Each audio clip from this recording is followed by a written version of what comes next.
Hello everyone, I guess I'm live right now. Just confirm if my voice is clearly audible. And till then, let me see if something can be done with the camera as well.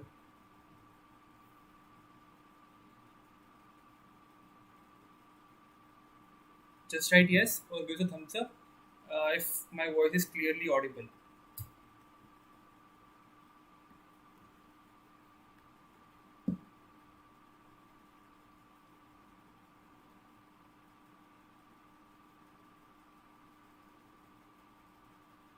Okay, great.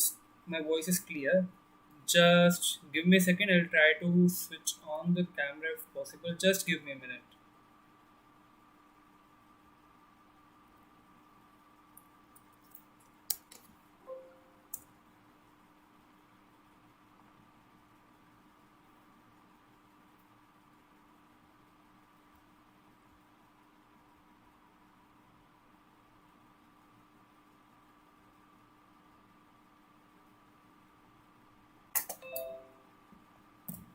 Just give me a minute, guys. I'm just trying to switch on the camera if possible.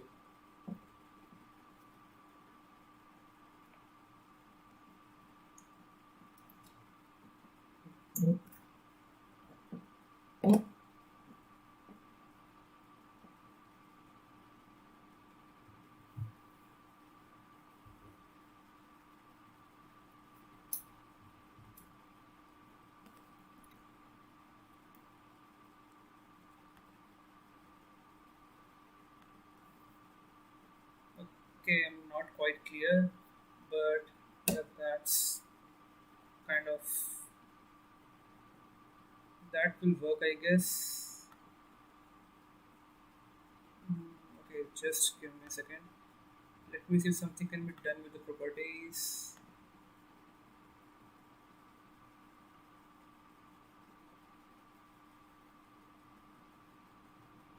Okay, I have to increase some relative for the green screen. Let me decrease the contrast.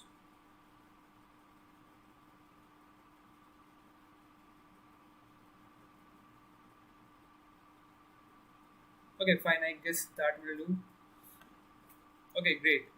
So let's move on ahead with the session. So yesterday we covered the loops, and today we'll be seeing the break statements, and then we'll go into the function, and then we'll start with the deep learning algorithm. So again, first open the link that has been shared in the description. Okay, so just get the notebook link from the description, and let me do that as well.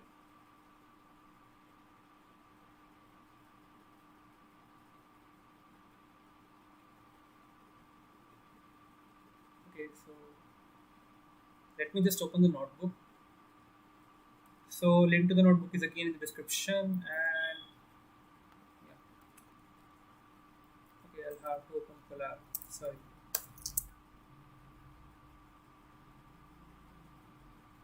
Got a GitHub, paste the link there, and click on the search button,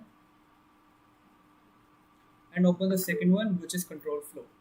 The last topic that was yet to be covered yesterday was break and continue statement, and we were supposed to complete that and then move on to the loops. Okay, so till then, let me open my whiteboard as well. Okay, I guess my phone is not on mute. That's just fine.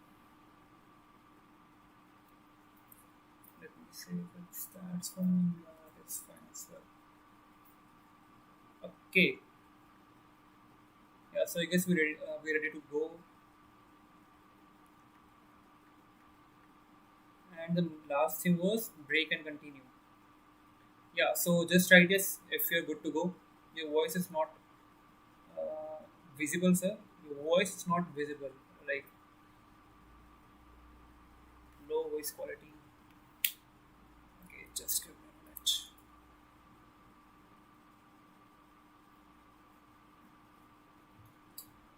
The mic is closer to me. Okay, I'll keep it in the front.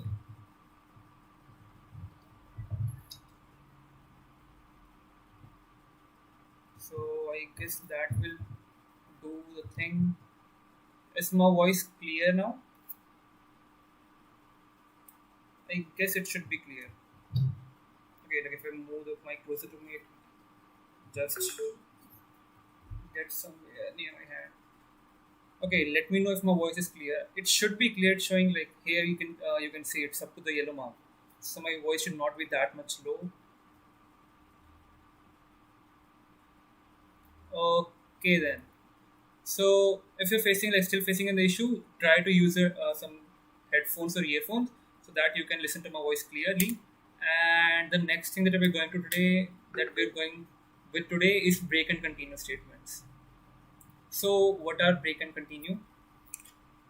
Now let's start with the example of the stairs again.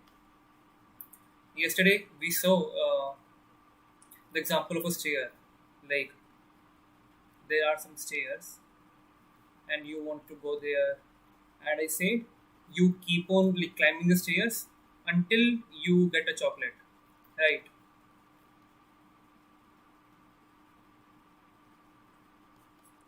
Now again I give you the same statement. This time as well I told you, okay, go to the stairs and like climb up the stairs and there's a chocolate. As soon as you get the chocolate, stop going upwards. Here stop going upward mean that stop executing the loop, because if the loop is like running, then it means you are climbing up the stairs. So if you stop going upwards, that means you have to stop the loop. So what we can do is, let's say there are 10 stairs. Again, now this time we won't be using while loop for the chocolate till we get a chocolate. No, this time what we'll be doing is, we know we have 10 stairs, so we will run a loop for stair in range 0 to 10. That means uh, just go to stair from 0, from stair number 0 to stair number 9. That is the highest stair. So there are total 10 stairs. Now, if okay, if we don't find the chocolate, if we don't find the chocolate, then we need to go upwards. Okay, that is something that we need to keep doing on if we don't find a chocolate. But here the catch is, what if we find a chocolate? If it's a for loop, it doesn't check any condition. It will keep on going from until it reaches the end of the list, until it completes all the elements. It will keep on like continuing, like it will keep on repeating the code. So what we can do is, we can write, if we find a chocolate. What we have to do is, we can write break. Inside if statement we can write break. So what break do is, as soon as when the code is executing, as soon as the code encounters break statement, break, it means stop. It means stop executing the loop. It means stop executing the loop right now. Okay, so what it will do is, it will stop executing the loop and we will get out of the loop immediately. Let me show you with the help of an example. Okay, let me first write a code.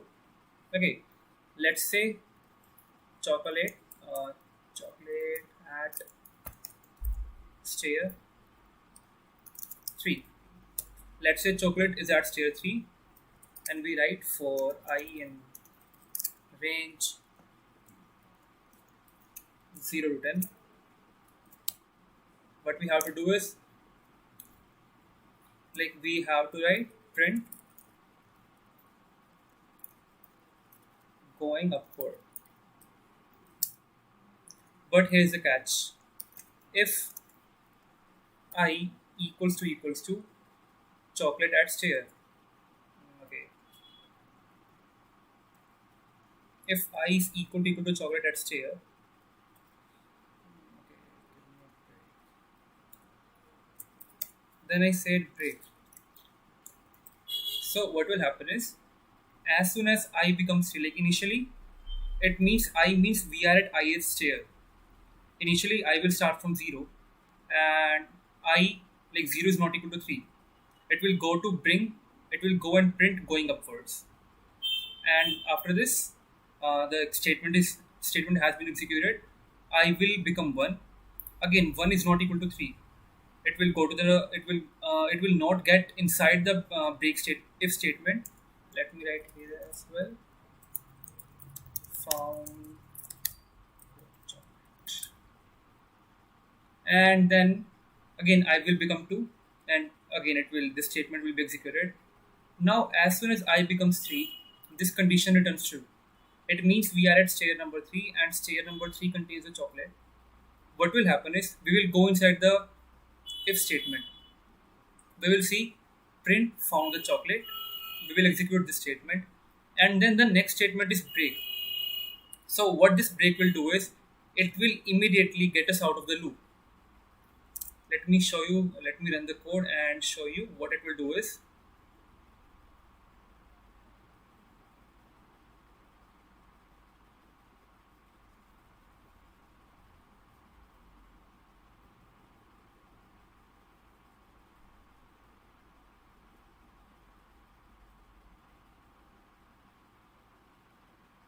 it will get me out of the loop immediately. It prints going upward, going upward, going upward. But as soon as I becomes 3, it prints found the chocolate, and then it encounters break statement.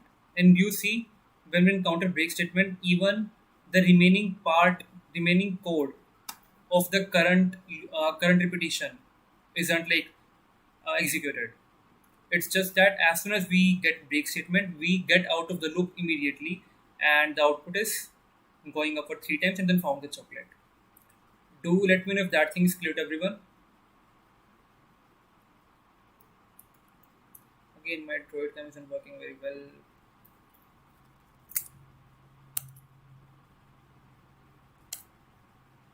It was okay. My video again got stuck. I don't know why that happens all the time. Anyway, I'll have to switch it off.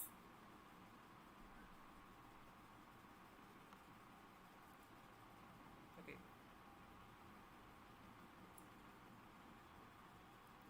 Yeah, you can use else before that print going upwards, but see, there's no need, because uh, else means if this condition is not true, then execute this one. But if we go inside this if loop, we will never be we will never be using these statement, because before we get to this statement there is a break. So it will, if by any chance we get inside the if loop, we will encounter break and we will get out of the loop, so we will never be executing this statement. So yeah, even though we can use else, okay, if we want, but like it will again generate the same result, going upward 3 times and then found the chocolate. Now comes the next thing, which is continue.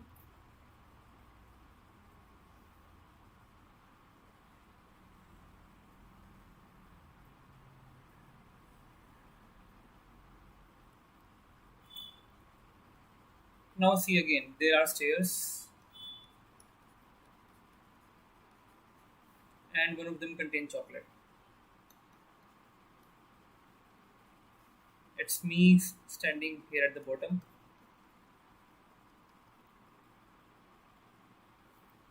Okay, and someone asked me,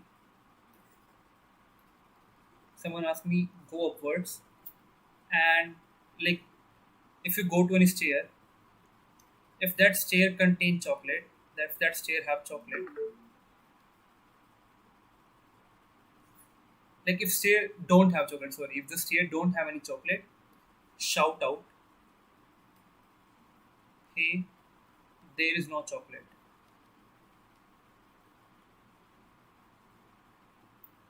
But if you encounter any stair which has chocolate, then quietly eat it, and like don't let us know that you got a chocolate and you're eating. So what we can do is I can write again. I can start a for loop, which I guess you all can right now, like for I in range and then something. Now there are two ways. One is that I write if chocolate is there,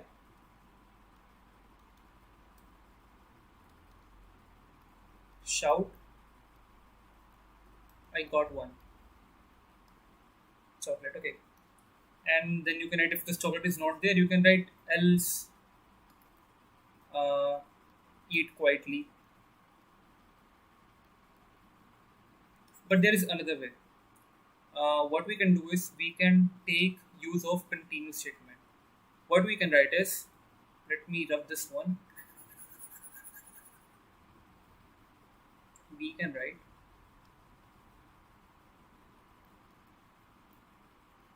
okay, just if we find a chocolate. Okay, first we have to run for loop, and then we first write shout found a chocolate,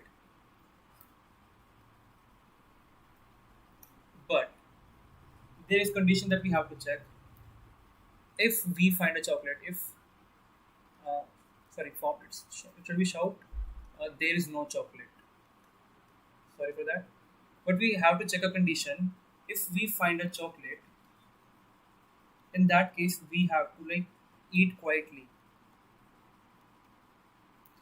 But you see, this piece of code is outside if, and it's not inside else statement.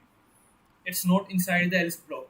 So if after eating quietly, it will go to this statement and shout there is no chocolate. So what we can do to avoid this is we can add a continue statement. So as soon as the code encounters continue statement, it will stop executing the current repetition. Like it will the current execution will stop immediately.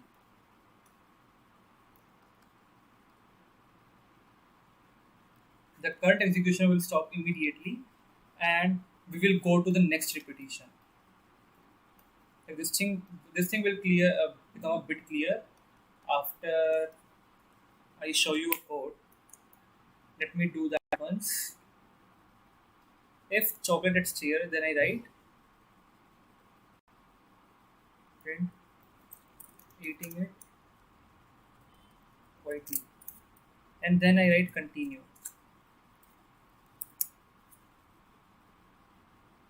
Now just remove the else, and then I print there is no chocolate. Now what will happen is initially, like until the time we don't get inside the if condition, it will keep on printing there is no chocolate. But as soon as it gets inside this if statement, it will execute the first line, which is eating it quietly, and then it encounters continue. So what continue will do is it will say, okay, this the current repetition is over. Just don't go any further. The current repetition is over. Increase the value of I, like move on to the next repetition. Go to the next repetition. Stop the current repetition for now. Let me print I for you as well. Print I. So it will become clear now. Let me show you the output. See, I is 0, there is no chocolate. 1, there is no chocolate. 2, there is no chocolate. When I is 3, it prints eating it quietly, and then it encounters continue, and then it don't uh, continue the code after this statement. It just say, okay, the current repetition is over. Let's move on to the next repetition. So in the next repetition, I becomes 4, and then we keep on printing this statement because we never get inside this statement again. So continue is used to stop the current repetition and move on to the next repetition, but break is used to just stop the loop. I guess that is clear to everyone. Just write yes if it's clear.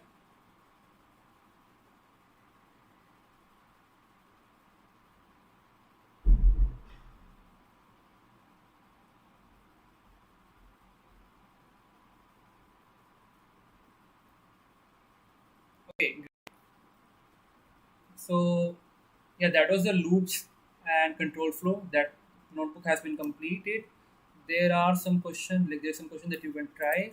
Let me move on to the next video, next part, which is function.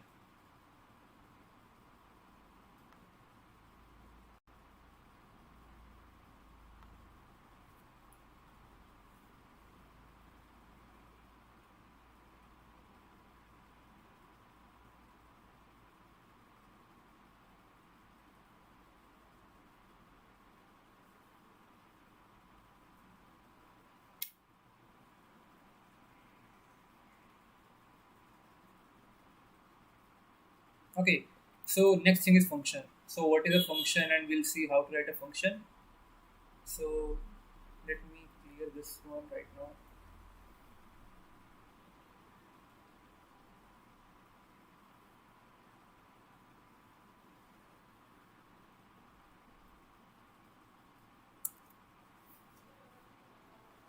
See, it's summer right now, like at least in India. Okay, yeah, it's so what happens is, let's say it's your room. Inside that you have a AC. So the room is hot. So what you do is you turn on the AC.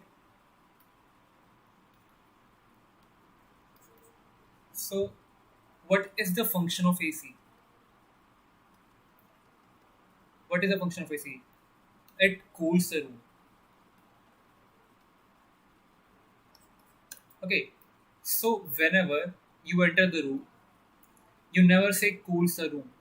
You just say turn on the AC, run the AC, something like that. So it means you are calling.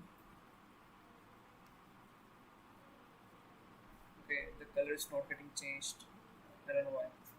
You are just calling the AC, and you just say, okay, hey AC, just like you just calling the AC, and the function of the AC is to cool the room.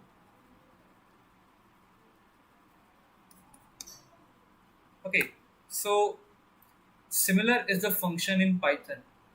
What you do is you write a piece of code, it do some operations, and you name it. Like this piece of code will means, let's say, AC. You write, let's say you write a function AC, and the code is to cool the room, just to decrease the temperature. Like the code is to decrease the temperature. Then what you do is you, if you want, whenever you want to cool the room, you never have to repeat the code. You never repeat this code inside it. What you do is you just call AC, and you don't care what is written over there, what is written inside the that piece of code, but you know the function, that the function, the task of this is to cool the room, and whenever you do this, this piece of code gets executed and your room becomes cool.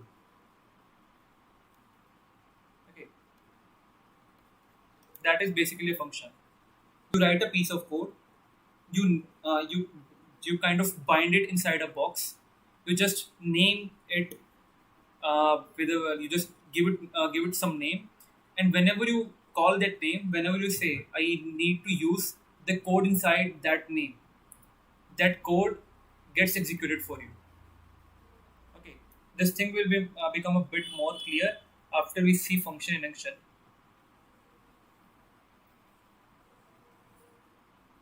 So first, let's see how to write a function. I guess the basic idea of the function is clear. It will become more clear after we see the function, like function in action. So we start with the keyword def. We start with the keyword def, which is like a define, a short form for define. Okay, we write def, and then we write the name of the function. Name of the function that we want to keep. Like in our case, it was AC, so it can be anything. Just like a variable, it's totally up to us what name we want to give to the function. And then we write round brackets and then colon. And again, in Python, if we need to write something inside if for or anything else, we need to give some space, a space of tab or four spaces or two spaces, something like that. and then we write the code. So whenever inside like in my code, whenever I use this name, I don't have to write this code again. Whenever I write this name, that means just call this code, and it will execute this code for me. That is basically a function. Okay, I don't know why my laptop is hanging a bit. Okay, maybe it's because the fan. Yeah, it was overheating because the fan was on the silent mode. Yeah, it's working better now. Okay, so that basically a function. Like in this way we write a function. Let me show you the code. See, we are creating a function to just print hello. Okay, let me add some few statements. Print. We are inside a function.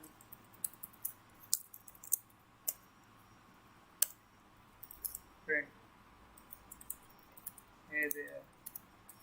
I don't have to write these lines again and again. So see, we write def. We start with writing def, which is a keyword, and then we write the name of the function. We have named the function as hello, and then the round brackets, and then colon, and we have given some space right over there, and then we have written the statements which are the part of the function. So if I run it, okay, let me give the access. If I run it, it will bind these three line of code inside this block called hello. Okay, just let it run. So yeah, it has been run. So whenever I want to use these piece of line, I need to do operation which is called calling of a function. I need to call the function. So how do I call a function?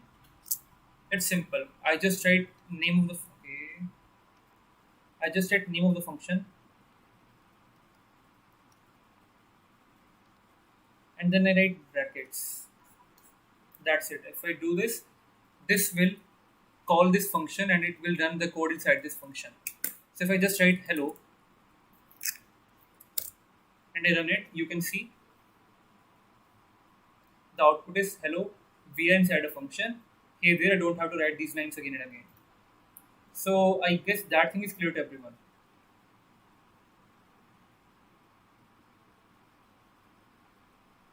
Just write yes if it's clear to everyone.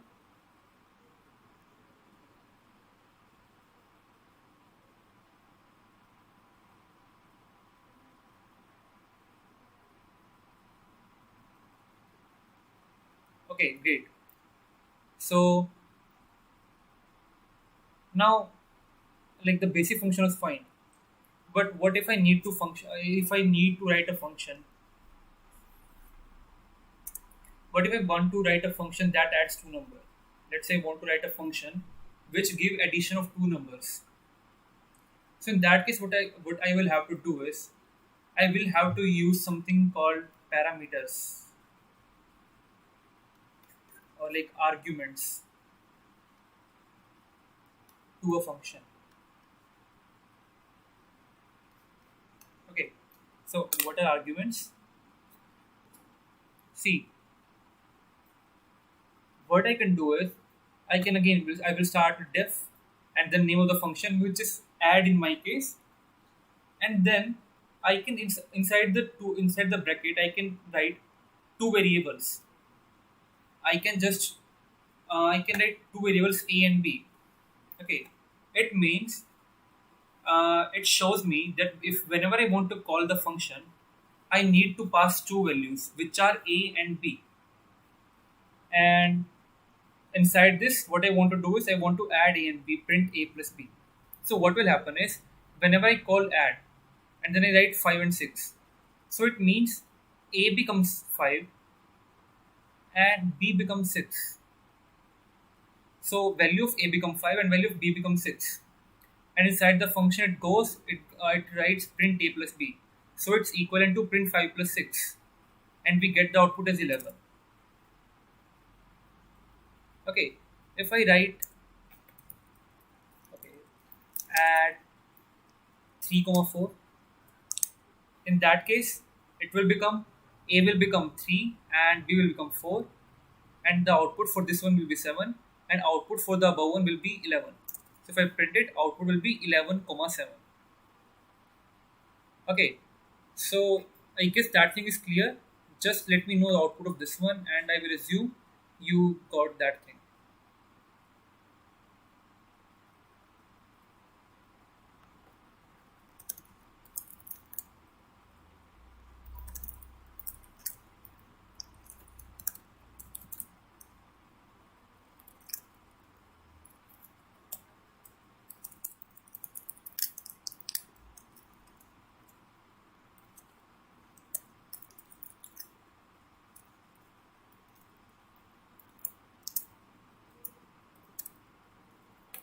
Tell me the output for this one in the chat section and I will assume you got this thing.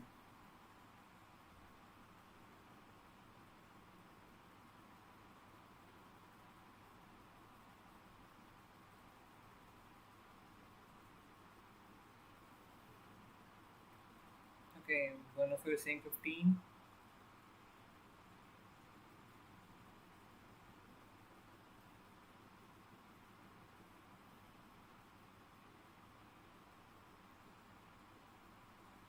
And what about this one?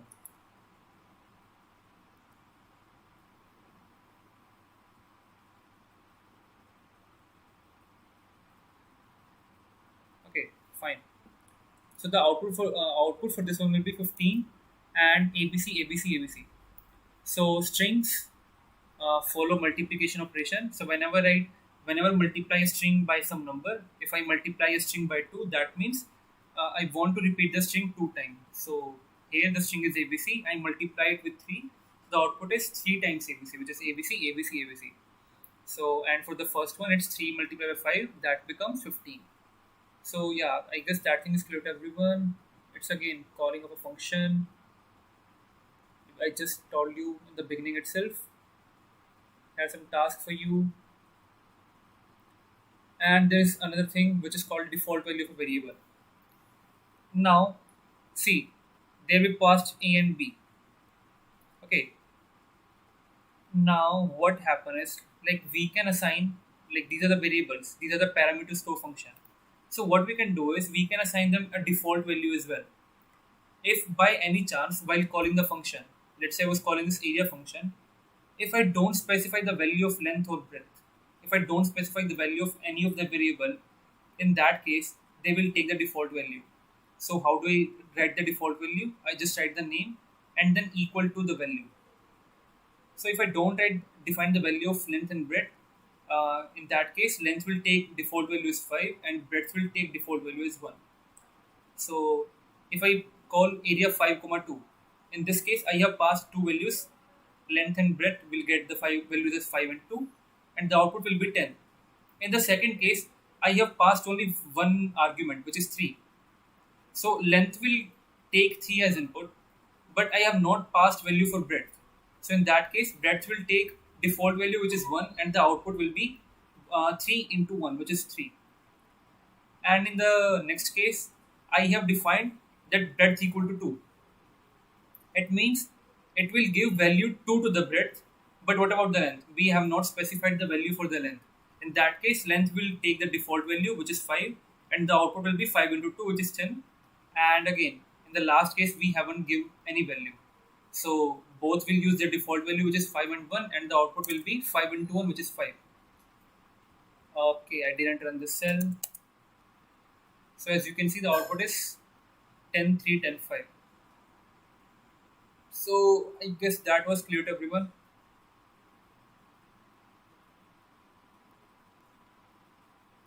uh, Vikshita Naidu.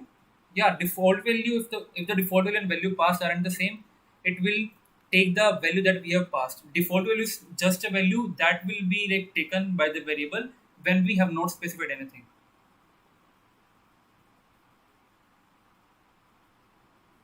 Uh, Sauradeep, like if we don't specify that we are giving breadth, so like here in the first case, we didn't specify what value, like to which variable we are giving the value. So in that case, it will follow this order, like from left to right. Okay, so it will see, okay, length, uh, like length, it will give 3 to length and not breadth.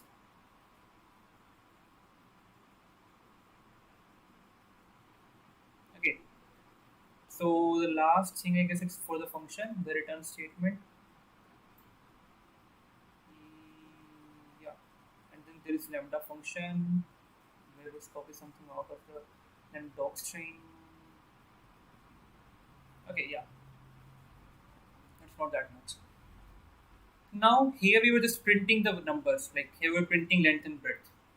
But what if I want this number, like I want to do some calculation and I want that number and use it outside the function. Like I want to use that function, use that value, calculated value in my code.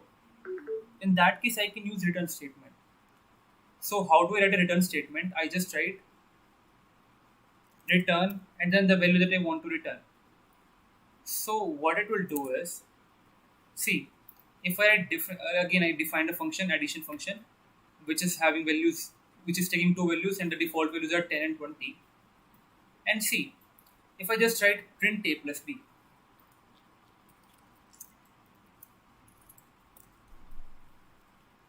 and then I do this. So what will happen is, sum will take the value which is returned by this function. This function does not have any return statement, so that means sum will take, like this function will not return anything. And that's why when I print the sum, I get none. But if I write return a and b, return a plus b, so what will happen is this function will return this output. By returning, it means this function will give me this output. Okay, and it's returning 5 plus 2, which is 7, and that value will be stored in the sum. The whatever value which is it is returning, that will be stored in this variable sum. And if we try to print the sum, we will see the output is 7. So return statement is nothing. It's just that whatever value we have computed, if we want to, if we just don't want to print that, but want to store that value in a new variable, we can use return statement so that function don't print that, just and function just return that value, and while calling the function, we can store that value in a new variable. So I guess that thing is clear to everyone.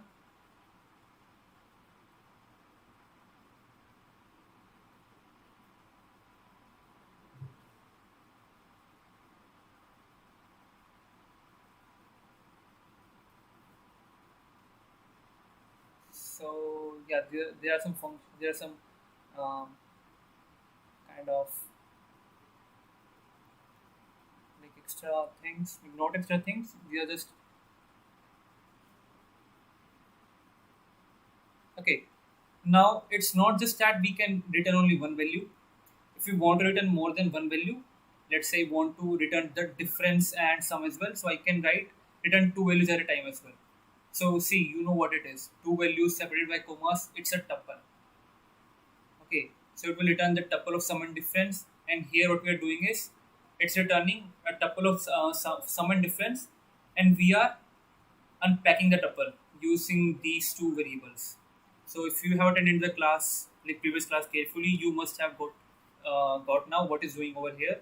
It's returning a tuple of these two values, and here we are just unpacking the tuple, and we are printing those values. So we have some kind of summary. A function header.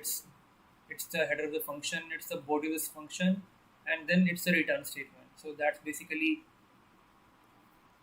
the kind of things like in pure English that we just discussed. And then there's something called lambda function. There's, Dogstring.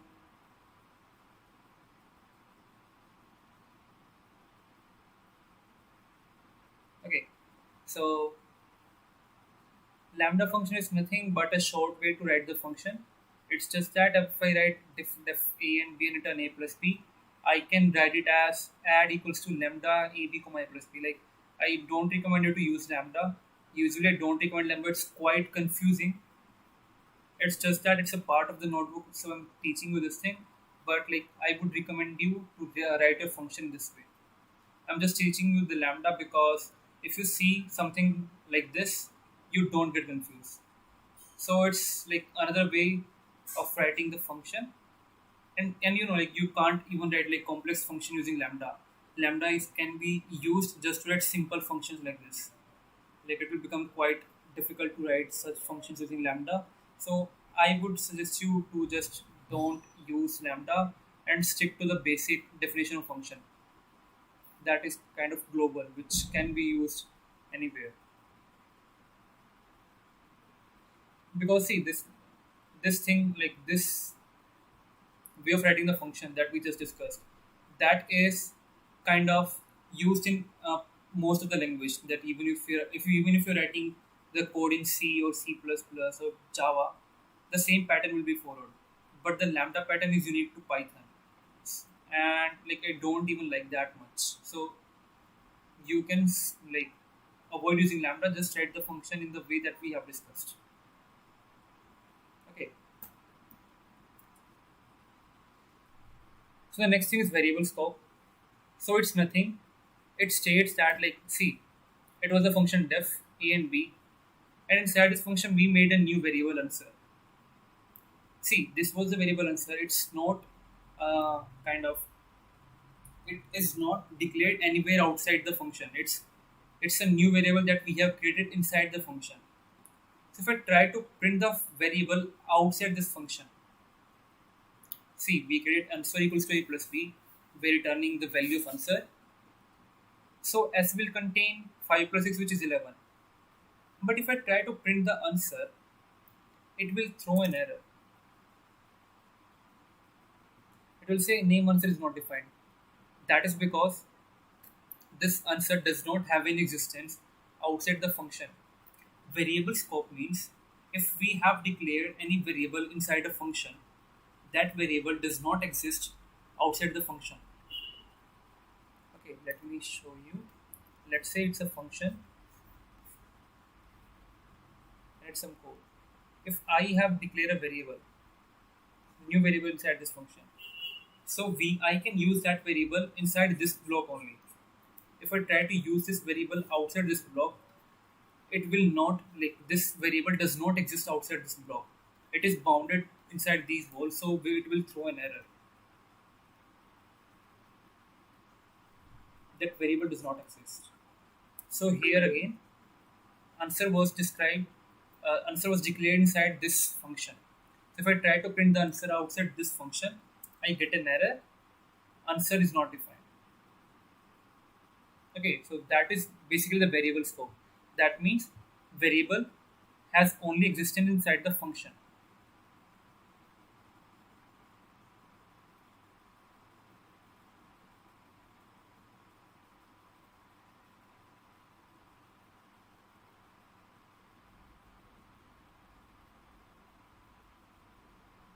So moving on to the next part, the last thing for the function is Dogstring.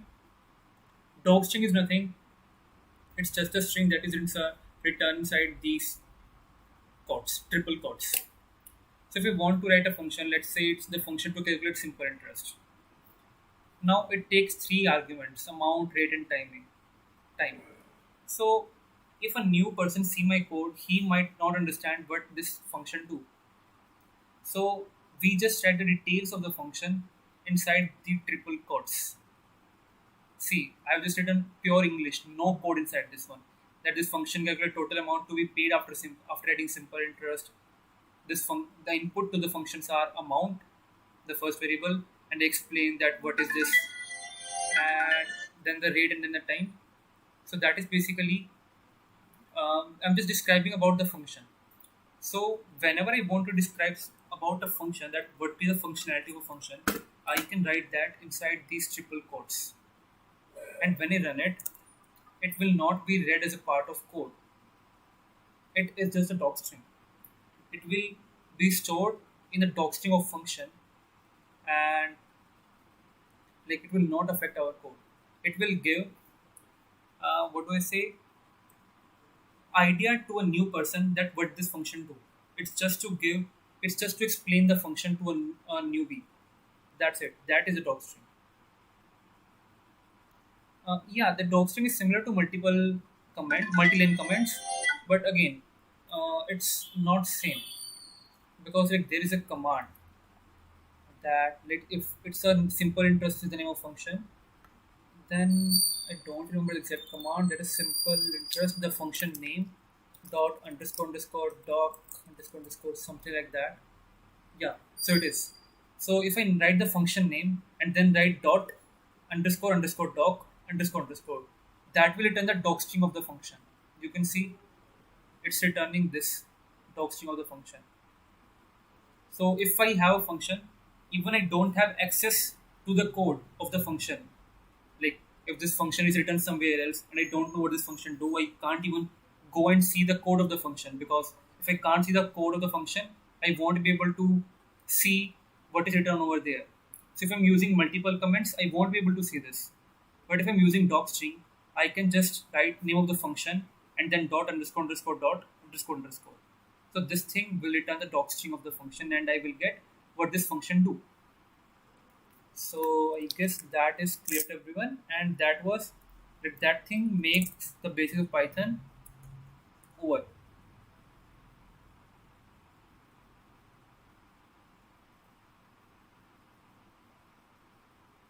Okay, one of you are asking how to pass arguments in runtime.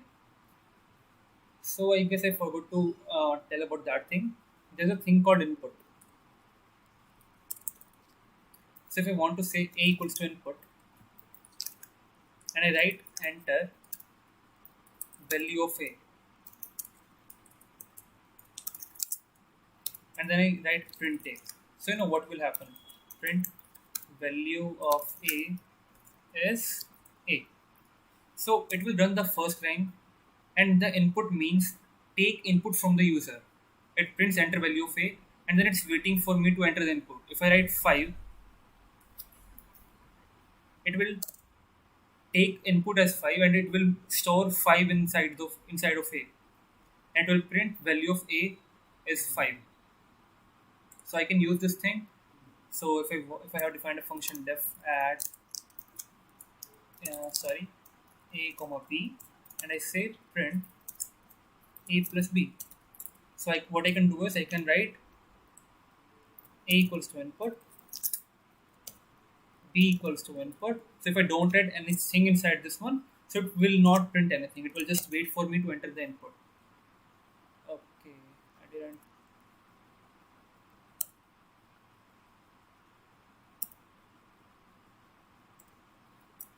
Def add a plus b. So what will happen is it will wait for me to enter the value of a. I enter 2. It will ask me to enter the value of b. I enter 3, and then it will pass. Sorry, it should be a comma b. I enter 2 and 3. So it will pass a b. Okay, there's some issue with this one. Oh, sorry. What is happening here is whenever I take input with the function input, it always take the input as a string. I need to specify that it's an integer. I need to specify that the input is an integer. So I write int, and then it should be an integer. So I write 1 and then I write 2, and these 1 and 2 are passed inside the function, and we get 1 plus 2, which is 3. So I guess that thing is clear to everyone.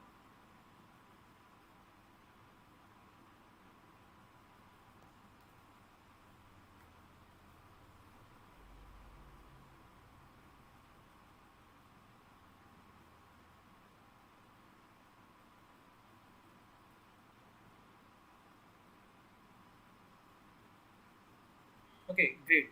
So that was for the basics of the Python, and let me open my presentation for the I'll share the I'll upload this presentation in that link itself so that you can go and see the presentation. But for now, you are not like having access to the presentation right now.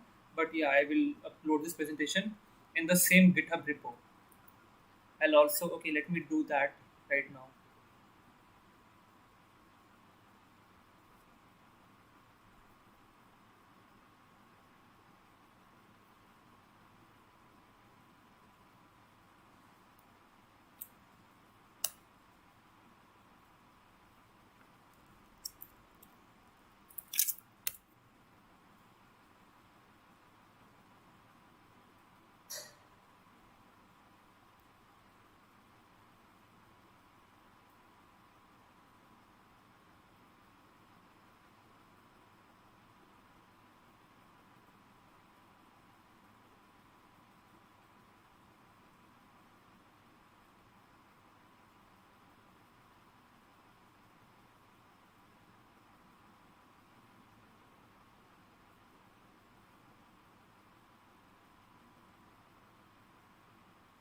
So now you can access that PDF as well.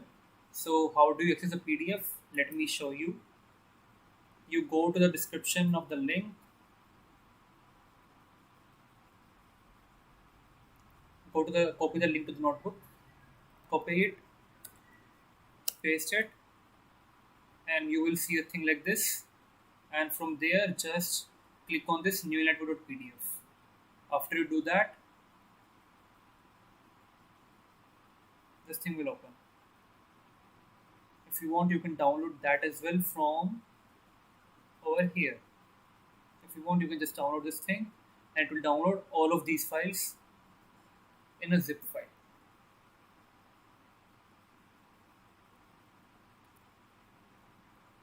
Okay.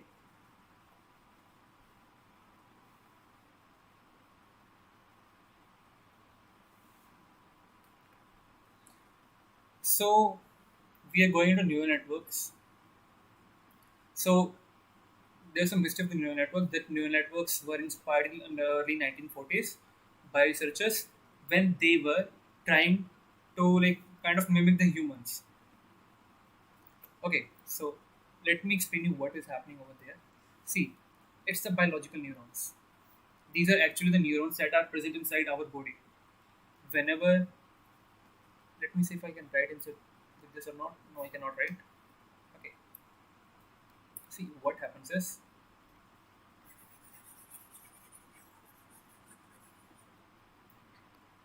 whenever you touch something, let's say it's your finger, it's your hand, and it's you,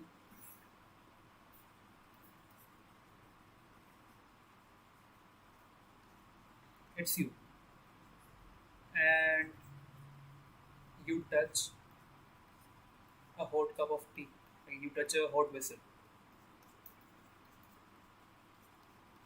Okay, so what happens is your skin senses it, and there are some neurons. So as you touch it, your skin passes the information to the neurons. Like these neurons look like this. They take the input from there. Okay, these are called dendrites. They take the information, process it here at nucleus, and pass the information. And then again, whatever information they have, they pass it to the next neuron. And then this neuron again take the information from its dendrites, process it here in the nucleus, and then pass it to its, I guess it's called axion. And through synapse, it passes information. Like information first come to the first cell, it's processed, and then the output of this cell is passed to the next cell, and this thing keep on continuing until this information reaches our mind, which is our brain, and our brain then gives the command either to like remove the like put your hand back or something like that, gives the action that we have to perform. So what people were trying to do is they were trying to mimic the same with the computer. So they tried to mimic the same. They try to mimic the biological neurons. They said that we have biological neurons, but if we can make artificial neurons for the computer, okay, if we if we can make artificial neurons for the computer, then we can learn in the way in which humans do. So what they came up with, a thing called artificial neural networks. So we have an artificial neuron, which is called neuron unit. Like we have biological neurons, similar to which we have artificial neuron. So it basically do the same. A neuron, artificial neuron takes some information, do some processing, and out whatever is the output, it pass it to the neuron. That again do some processing and pass its output to the neuron, and in this way, the information is passed. Now see, the human learns from this neuron. Like how human learn. If you mistakenly touch the cup and you see it's quite hot and your brain says, okay, just push back your hand, like put your back, put your hand back. So you learn whenever it's hot, you don't need to touch it. You learn something. Like for the first time, you put your finger inside the fire, you know it hurts, and then you learn, okay, now again I don't like never I have to put my hand inside the fire, inside the fire. So you learn this thing. It was a learning. So similarly, similarly, a computer works. It passes information and gives some output, and then we tell the computer the output is correct or not. We give the computer the error it made. We said, okay, you make this much error. So computer learn, okay, if this was the input, I gave this output, so I should give an output closer to this. So next time, computer learn from the past experience and try to give the new output based on the previous information. Are you able to get what I'm trying to say?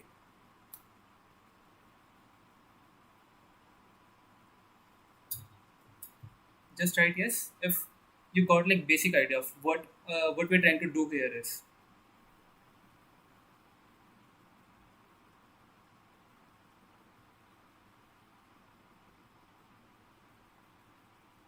Okay. So yeah, some of you are like actually listening, and most of you are asking for the attendance link itself. You don't want to. Okay, when I say it's a little bit. Okay, we are like, don't worry. This thing will get a bit more clear after we dive into it. Okay. So what we do is we have a biological neuron. We try to make a copy of same using artificial neuron. So see, computer only understand numbers. It doesn't understand English and anything.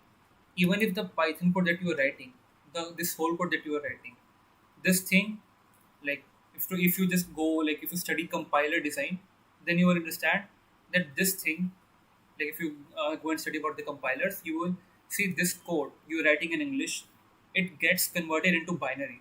This whole thing get converted into binary like 0 1 0 1 0 1, and computer only understand that language. So computer only understand number. I cannot use English. I just need to do everything, all the information, all the data that I need to pass, that should be number. So what we do is, like again, it's the first neuron. Okay, my pen is not working very well. It's the first neuron that do some operation and pass the information to the second one. Okay, so what we try to do with the neuron is, like what we basically what is our basic aim.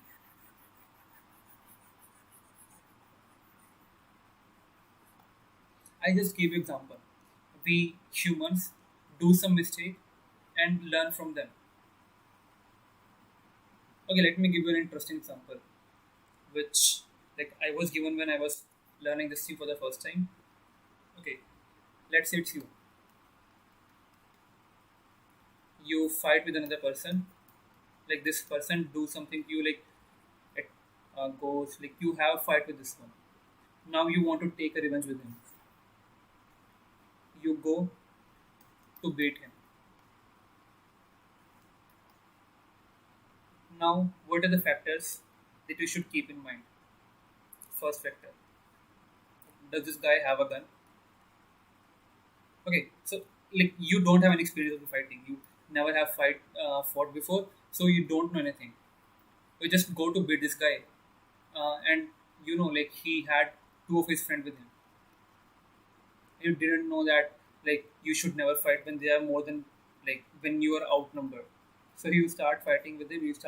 You slapped him, and these three came and kind of beat you like hell.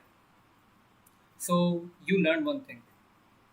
You made a mistake and then you learn. Whenever you are outnumbered, you should not fight. Avoid fighting. The next time it goes and see this person again had fight with another person. He goes to beat him, and so this person is alone. So we thought, okay, now it's time to fight him. He go and slap him, but this guy was a bodybuilder. See, this person again got beaten up like hell. So he learned one new thing: if the person standing against you is more powerful than you should run away. You should never fight. Now, third time, this person again had fight with another person. The person was skinnier than him. The person was shorter than him. He doesn't have any friend with him. So he thought, okay, now I can go and beat him. Now I can go and beat him. So he slapped him, but this guy this time had a gun. Okay, just forget about the gun. If he shot him, he will dead. He will be dead. This guy had a bat with him, and he beat him with a bat. Now this person again learned new thing, that if he is outnumbered, if the person with him is more powerful than him, and if the person has any like oh yeah for weapon, if the person has some weapon, I should not fight. So this person made mistakes. It do the action, it gives the output. The output was go and fight, and he made some mistakes, and then it learned from them. So we try to make the computer do the same thing. We have some computer, we make a network for him. We give him some we try to create a neural network for neurons for him. We give it the output, and it generates some. We give some input. It generates some output, and we say, okay, you made a mistake. The output should not be this one. The output should be this one. So it learn. Okay, it sees the output and it tries to learn something. It try to make it a learn, make a learning, and then we again give some other input. This time it makes some error, but this time the error that it made will be less than the previous one. And if we keep on repeating the same, if we keep on telling him the corrections, then one time will come when the output generated will be quite close to the actual output. So that is basically deep learning. I guess this thing is clear now to everyone.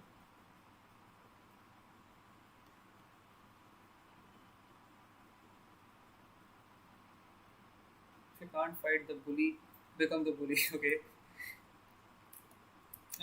So what we're trying to do is we try to give some input to the neurons.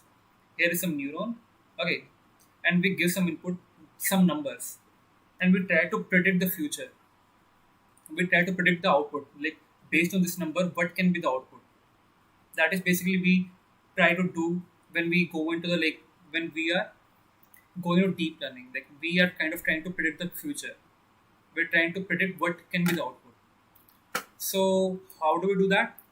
I guess we can get into the detail of that thing from tomorrow. It's already quite a late. We will see the theory, the mathematics behind it, how we actually do this, and we from on the last day we can do the project based on the neural networks.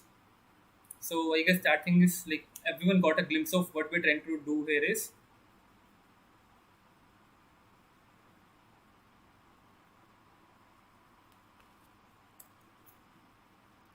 Let me share the attendance link as well. And it's okay.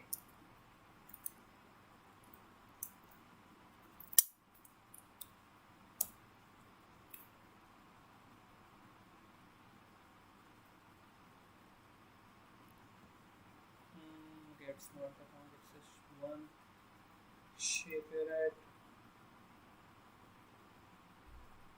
and we have Python deep learning day 5.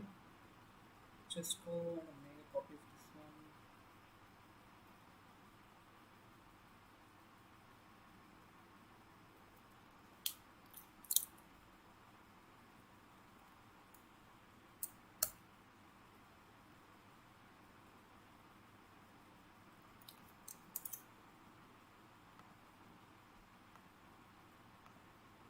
So I will just get the URL from there. It's a link to today's, like, it's a attendance link. Just take a screenshot or pause the video, and that's it. So I guess that will, like, we will end the session today here itself,